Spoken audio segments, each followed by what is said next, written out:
Nafikiri changamoto ziko nyingi. Yaani tuzungumzie ukweli. Tukisema tuzungumze ukweli, changamoto ziko nyingi. Mpira wetu bado unaendeshwa na propaganda na sio uhalisia. Ingawaje sisi kama na mimi hapa nitazungumza ukweli, lazima mnanifahamu. Mpira wetu umekuwa unakwenda katika mazingira ambayo sio katika uhalisia na dunia inavyotaka. Ndio maana wakati mwingi tumekuwa tukitumia nguvu kubwa sana kuwekeza kwenye media ili watu waweze kupushi kuliko kiwanjani. Unaweza ukaangalia aina ya sajili ambazo zinafanyika kwa sehemu kubwa ni kama za kubahatisha. Unaweza ukaangalia wanaingia wachezaji wangapi, wanatoka wangapi kwa msimu, wanaingia wangapi, maana yake kwamba bado hatujakuwa na uwezo wa kuweza kupiki wachezaji ambao wanaweza kuja kukliki.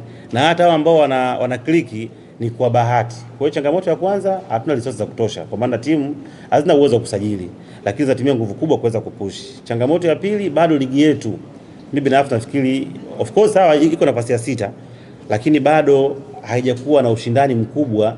Kuna tofauti kubwa kati ya timu hizi 4 kwa maana ya Simba, Yanga, Azam kidogo ameingia Singida, wakati mwingine Tabora alikuwepo na timu nyingine, utofauti wake ni mkubwa sana. Kwa hiyo unakuta kwamba ule ushindani unakuwa ni wa kiwango cha chini kupelekea kuweza kuwa na ubora mkubwa. Ukitaka angalia nyota wanapokuwa katika ligi kuu Tanzania bara. Hawa kwa mfano kina Maxi natoa mfano na wengine, alafu wapeleke katika michuano ya kimataifa. Ni vitu viwili tofauti. Wakienda kule hawaonekani kabisa. Kwa hiyo nafikiri changamoto kubwa ni usajili, lakini pia ligi na investment haiakisi ushindano michuano ya kimataifa. Kuna wakati utakuja utafanikiwa utapita, lakini sio wakati wote. Mfano Yanga ameweza kuwa bora katika misimu 4 yote iliyopita tunafahamu hapa. Lakini anaingia robo finali mara moja. Lakini Tanzania ameoni kila kitu. Na ndio ligi namba ngapi? Namba 6. Lakini akaenda kimataifa hakuna ambacho anaweza kukifanya. Kwa hiyo utagundua kwamba ni bingwa anafanya vizuri ndani katika watu ambao uwezo wao ni wa chini, ndio maana kule ameshindwa kuweza kutoboa. Unazungumziaje usajili wa Depo? Nafikiri ndio yale ambayo kuzungumza. Ni usajili mzuri, amesajiliwa kwa sababu ameanza kuonyesha, lakini bado tuendelee kumpa muda. Kwa sababu ukiangalia mechi ile ya FAR Rabat, ukiangalia mechi ya Ahli, zote hakucheza katika kiwango kikubwa. Ukikompea na mechi pengine ilikuwa ni ya ligi ambayo alifunga magoli 2 na kwa assist 1. Na siamini kama Yanga walisajili mchezaji hata Okelo kuja kukutana na Dodoma Jiji au Namungo. Maana yake ulisajili wale wachezaji ili waje kuongeza kitu katika michuano ya kimataifa. Lakini angalia Damaro ambacho alikifanya katika michuano ya kimataifa, muangalia Okelo mpaka saa hizi ambacho anakifanya, muangalia Depo. Kwa binafsi nafikiri bado ni wachezaji ambao ni wa kawaida katika level za kimataifa, lakini katika ligi wanaweza kwenda kuwasaidia. Kwa upande wangu mimi nafikiria hivi. Au labda plan ya engineer unapoiona usajili kufanya kwamba ameshindwa au plan zake ni zile zile na sasa watu mataifa. Mimi nafikiri issue sio kufeli. Issue ni kwamba una hiyo fandi. Yaani hapa unakuta kuna Depo labda ni dola 300. Hapa kwa mchezaji mwingine dola 700. Uwezo unao. Kwa hiyo wanachokifanya wanafanya kile kitu bora kulingana na kapasiti yao. Yaani tunasajili katika level ya kawaida. Ukiangalia juzi nilikuwa naangalia mchezaji mmoja alikuwa ile Belkane ile kiungo namba 8 namba 6 wewe. Ameenda Libya. Umeona? Kamara, si ndio? Kwa nini Simba Nanga hakumuona? Lakini wameshindwa kwa sababu nini? Hela ni kubwa inayotakiwa. Kwa hiyo hao viongozi wetu wanasajili hizi timu kwa kutumia bajeti ndogo. Kwa hiyo ukisajili ndio kuna mawili. Kuna wakati ata click, kuna wakati hakuna kitu, kwa sababu si watu ambao wanaweza wakakuashua 100%. Angalia disha kubwa ambalo Yanga alichukua watu wangapi? Mpaka sasa anabakia na watu wangapi? Kwa upande wa Simba the same, alichukua ngapi? Kabakia na wangapi? Kwa ni biashara ya kubahatisha. Unaweza kuchukua 7, katika 7 unapata 2. Na wenyewe sio wa level ya juu, ile wanakuwa na afadhali compare na ambao uko nao. Kwa hiyo nafikiri changamoto ipo kwenye uwekezaji. Kwa hiyo kuna haja ya hizi timu mbili kuhakikisha kwamba kama kweli wanatamani kufanya mafanikio makubwa ya mpira, lazima waongeze uwekezaji. Yaani sasa dunia ipo kwenye kutumia pesa. Kutoa dola milioni 1 ni kawaida kwa timu nyingine. Yeah. Nimeona comment nyingi za baadhi ya wachambuzi na hata mashabiki wanalalamikia namna ambavyo Pedro kocha wa Yanga aliset timu yake. Labda kocha Yanga amechangia timu yake kwenda robo finali. Mimi kwangu nasema hapana. Mimi ambacho kinaniambia kwambia Yanga wamekosa wachezaji wakubwa ambao wanaweza kuwa na umakini katika maeneo kumalizia. Miongoni mwa timu ambazo zimetengeneza nafasi nyingi kwenye michuano hii ni Yanga. Kwenye kila mchezo kama utaamua kufuatilia.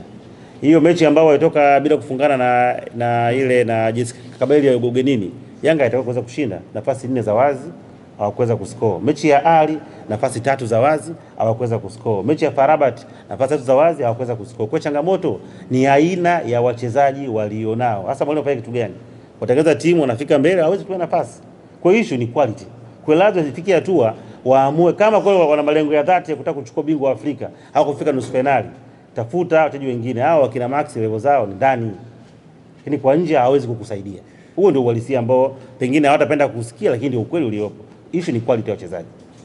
Salamu unaposema kwamba ligi yetu haina ubora kumfanya bingwa wetu kwenda kufanya vizuri kwenye mashindano ya kimataifa, kuna maana gani wakati Simba aliweza kwenda robo finali na ligi hii? Yaani mafanikio sio robo finali.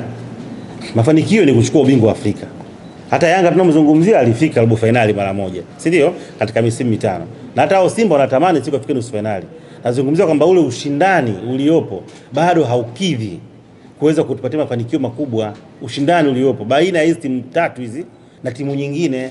Leo hii ukiangalia records Simba na Yanga mara ya mwisho kufungwa na timu nyingine ya ligi ni lini? Unaweza ukaanza kutafuta.